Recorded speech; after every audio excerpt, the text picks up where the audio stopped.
Hello everyone. Myself Dr. Bhanu Kaushik, working as a consultant urologist in a Apex Hospital, Jaipur. And today we'll talk about BPH, means benign prostatic hyperplasia.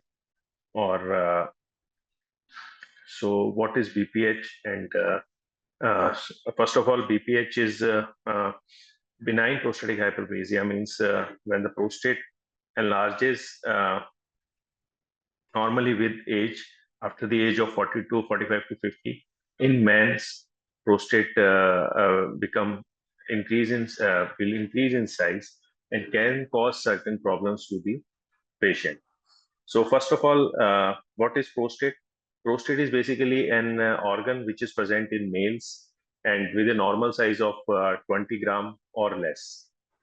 But with age, we have seen that after the age of 45 and 50, it start to increase in size. And with increasing size, it causes some certain problems related to the urinary systems of the patients. Why this is causing these symptoms? Because the position of prostate is like that. It uh, sits at the exit of urinary bladder, where the urinary bladder actually ends and the urethra of the patient starts. At particular that place, prostate is present, and when this prostate increases in size, it basically obstructs the pathway of our urinary system, and this is the reason it causes certain symptoms, which I will define later on. So, what are the symptoms? So, first of all, to understand, to diagnose prostate, or to think that we might be having the problem of BPH, we can have certain symptoms, which I will name now.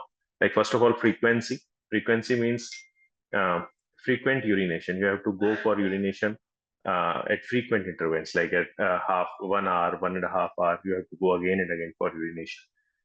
This is an initial sign of having a benign prostatic hyperplasia.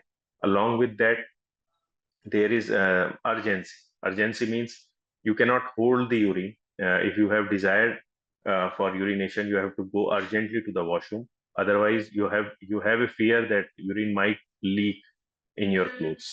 So urgency, urge incontinence. Incontinence means you want to go urine, but you cannot hold urine till you go to the washroom, and you have an episode of urinary incontinence, that urine can um, come in your clothes prior to reaching to the bathroom. Along with that, nocturia. Nocturia is basically going for urination at frequent intervals in night. You have to get up from your sleep again and again, and that will hamper your sleep. And you have to go like for 1 hour, 2 hour. You have to again and again getting awake from your sleep. Apart from that, we can say that you have difficulty voiding, means your stream, the urinary stream is very poor, and you have to strain for voiding. It's difficult for you to void. You have to strain to pass the urine.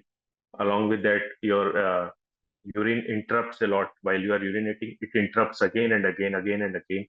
So, and after urinating, you have the feeling that my urine has not. I am not completely voided my urine. There are more urine present, still urine present in my urinary bladder. I have to pee again for that. So these are some basic signs of BPH. So if you have all these signs, you find out that what I've said earlier, your symptoms matches with these all these symptoms. So you might have BPH. So what do you have to do for that? First of all, you have to consult your urologist, nearby urologist for that, and he can ask you regarding these all these symptoms. He can first try to diagnose you clinically. He will ask your symptoms. He will see that okay, this is more mainly going in the favor of benign prostatic hyperplasia. Then he will undergo some clinical assessment, and he will palpate the bladder, make you lie on the table, and then he will palpate your bladder, that it is full or not. After that, he will a very important examination is a digital rectal examination. We'll say DRE. He will examine your prostate, and he will assess some character. characteristic feature of BPH of prostate, and according to that, he will try to diagnose. He will try to reach at a particular conclusion that what are the diagnosis, what can be the diagnosis of your symptoms. So apart from that, there are few basic investigation like sonography. Sonography can tell us a lot about prostate and what kind of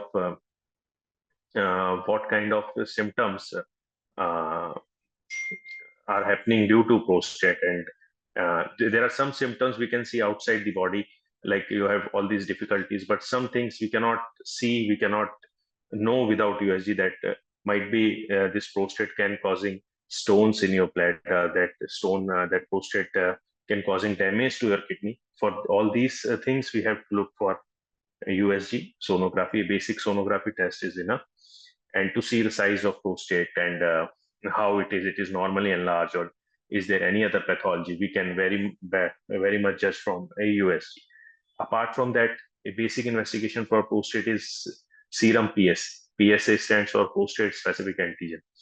So this basic test tell us a lot about uh, the cause of symptoms, like is it normal enlargement, is this enlargement maybe due to any suspicion of carcinoma prostate, or there is any signs of infection, as we call it, acute bacterial prostatitis or chronic bacterial prostatitis. All these things we can check from serum PSA. Apart from that, one more important investigation to diagnose this thing is the uroflowmetry.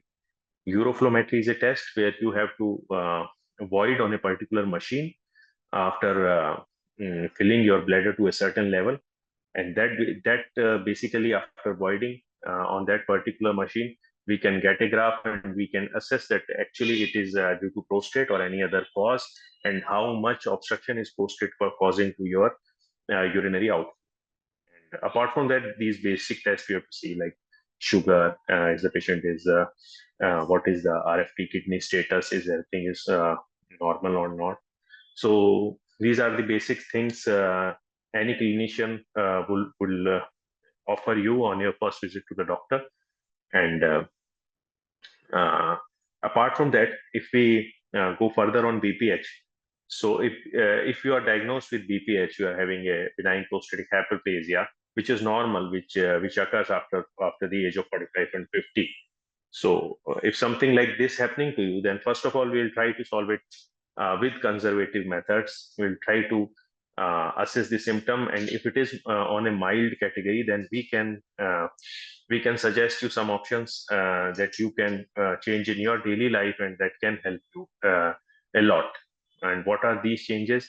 These changes are basically to avoid a lot of water prior to your bedtime. Like if you take an example, if you go to sleep at around 11 p.m. in night, so we'll tell you that avoid a lot of fluid and milk after 8 p.m. in night.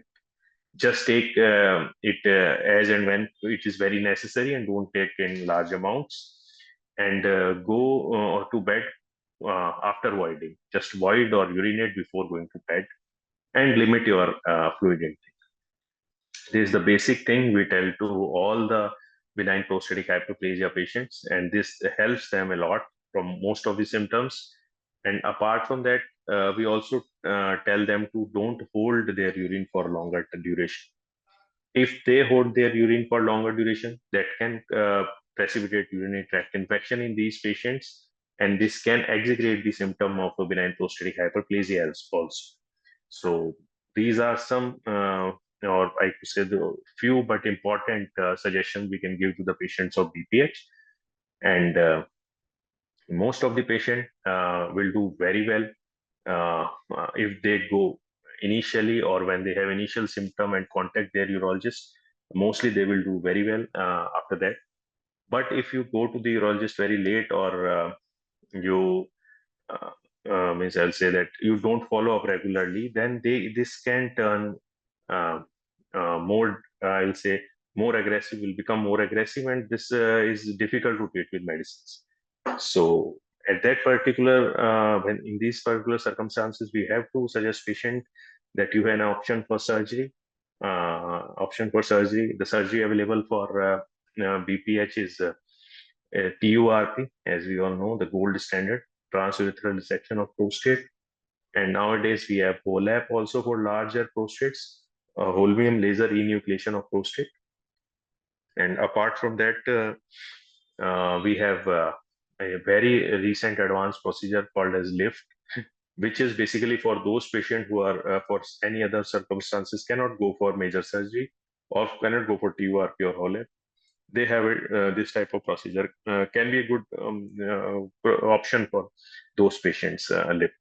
So basically, what is TURP? TURP is basically removing all your prostate, going through your urethra, through your penis. We'll remove all your prostate, and then we'll take it out, and then yeah, we'll keep the catheter for 2 to 3 days post-operatively for all the hemostasis, and after that we can remove the catheter and send you home, and then we'll see the biopsy of that particular specimen, and we will see further what is like there in the biopsy. So this is how it is. And what are the important thing is when to go for surgery.